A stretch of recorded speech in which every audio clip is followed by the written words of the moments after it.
slipped on my butt coming down this hill. This ground is like really soft and it gives way. It's like it's not the greatest. This is why I have to do this actually. So I dug the hole and I'll drop the post in there. Now I'm gonna backfill it with the soil that I excavated out of there by hand and give it a nice firm foundation so I can have my backing for my plates. You'll see how that comes out. That didn't take long at all actually. Filled it back in, tampered it. Now it's nice and steady and firm into the ground. Whenever you excavate any type of groundwork and you're putting anything back in, remember to tamper it. Tamper the ground. If not, you'll regret it. Now I just need to put my backing up against the post and now to stop it. And if you're wondering what that big pile is, that's a money pile right there. I'm gonna teach you how to scrap the right way. There's gonna be a video on that too. Stay tuned. Hey, what's up guys? I've been at it again. I took out the seats, the bench seats, so I can actually identify where the spots that really need work, like this, for instance. I took a wire brush and just scraped along the spots that look like it needed it.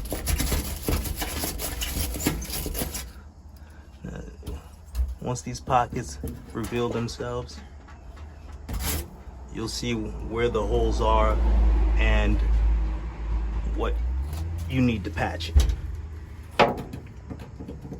Now, actually, a buddy of mine gave me a roll of this. I'm only gonna take a few patches from it. The previous owner, he already did some patchwork here along the edges because the floor was rotting away. But I'm gonna take care of that now before I go any further. Tomorrow I'm actually gonna pressure wash this whole thing down. I pressure washed it already today just to get that thick grime off. Tomorrow I'm gonna degrease it and pressure wash the cabin. Hey, what's up guys? So here to give you an update of where I'm at again. I took these the seats out, the bench seat out of the vehicle, and took a wire brush and wire brushed a lot of the rust spots where the paint was actually starting to bubble up, so I could reveal those holes, like for instance these holes here. Now I know where the holes are, and I'm gonna actually patch them up. But before I did, I wanted to give this cabin a deep cleaning. That's why I took the seats out and filed everything down like I did. And I ordered this off Amazon, and this is I'm very upset with this right now. Highly upset with what they just did. So I ordered this off Amazon. Actually intercepted the mailman before he even put this in the mailbox. I actually just helped my I guess you could say he's my father-in-law one day, right? Just took the axle out of the Simplicity mower, and it's an exact duplicate of the Cub Cadet he has in his garage. So we just mutilated this thing this morning and went ahead and took the rear axle off, transmission, and gave that to him because I have no need for it.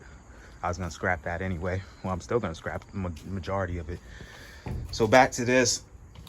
I opened my box, and all I have inside this box is the bottle, plastic tube, and the short sprayer, like the short handle for a pressure washer. And that's it. And the instruction manual. That's all that's in here. So what's missing?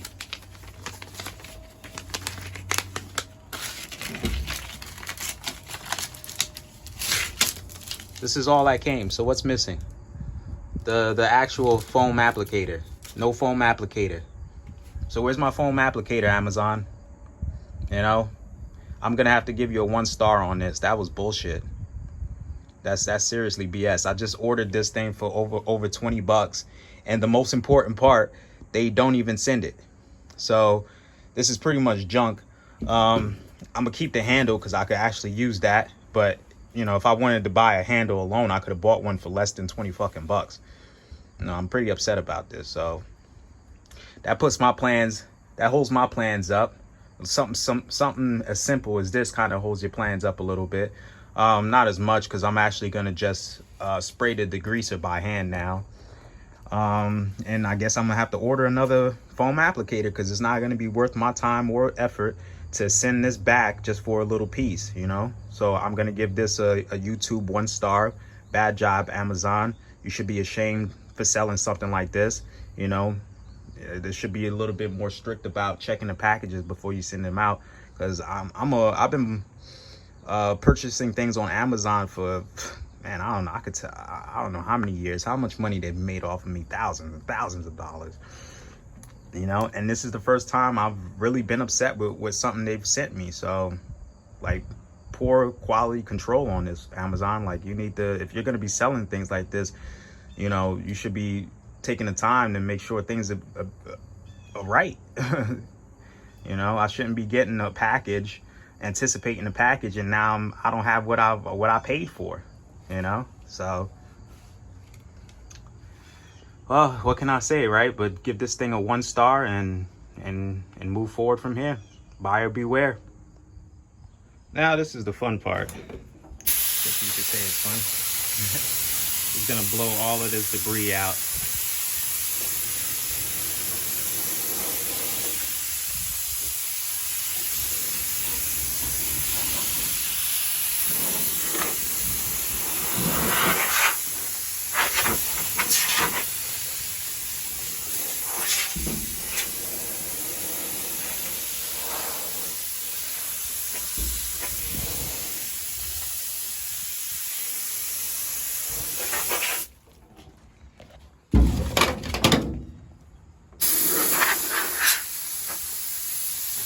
So you get the idea. Get it all clean.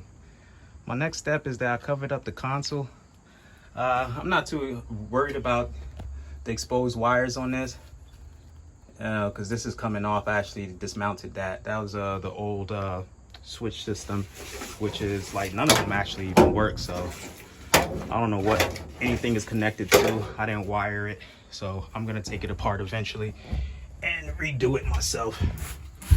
So at this point, I'm just gonna spray the whole cab down with the degreaser, and then finally rinse it all down. Give it a nice pressure washing. So just get the whole cab. I've completely saturated the cabin with purple power. As you could probably see, there's already grease dripping down, so you can tell it's working already. So the whole cabin's been degreased. I'm gonna let it it's been saturated with it. Now I'm gonna just let it sit and penetrate the grease, and then break out the pressure washer and start pressure washing the inside.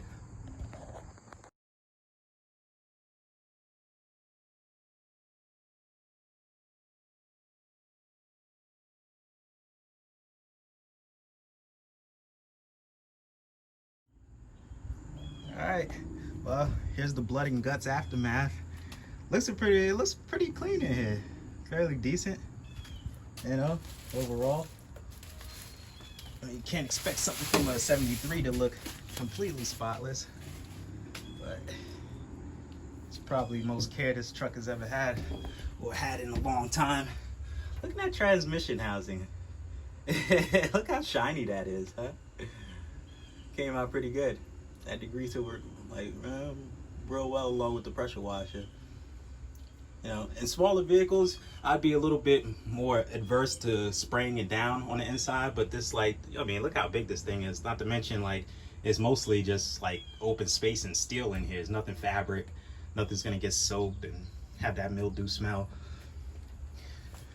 So, you know, cleaning it out is that to me is a big part of the whole process. Cleaning it out, finding where the parts that need repair need to be repaired, you know. Hey, what's up, guys? So the cabin's completely dry at this point, and it's time for me to address these trouble spots here, in here primarily, and in here. The previous person who worked on this left this actually just flapping about. It wasn't really secured, so I bent the edge around and contoured it to the actual frame, crimped it in with some channel locks, and I'm gonna remove the pedal here, remove these 2 bolts, and fix this as well, because this gap in between here and this is rotting out. So I'm gonna reinforce that with good material. Also, I just got my brakes in. They came, well, the wheel cylinders for the rears. The the passenger front and passenger rear were leaking. After filling the brake system and bleeding them, I found out that the 2 cylinders were leaking. So I'm just gonna replace all 4 of them, because if 2 of them are leaking now, it's only a matter of time before the other 2 give me problems. So I might as well do the smart thing and change all 4 of them. So I have 2 of them now. I have to order the other 2. I'm trying to find them at a good price, you know. I don't want to pay $40 for something and I could have paid, you know, $15 for it. So this way. And that's where I'm at now. Oh, and if you don't know how to do patchwork, just simple patchwork, small pieces of sheet metal will work. This is actually for this piece over here. Contour to the shape of the actual frame. Sometimes it's easy to heat it with a torch and beat it with a ball peen hammer if you need to make your curves.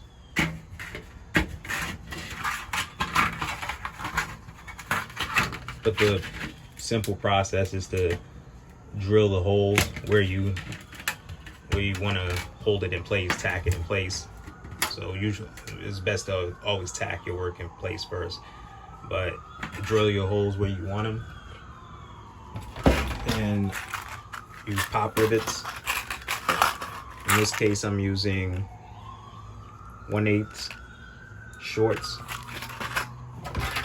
and get yourself a good pop rivet gun. It really, like, it you get what you pay for, right? So get yourself a good pop rivet gun and just patch up those holes, and then I'm gonna go over it with a sealer and put the seats back in.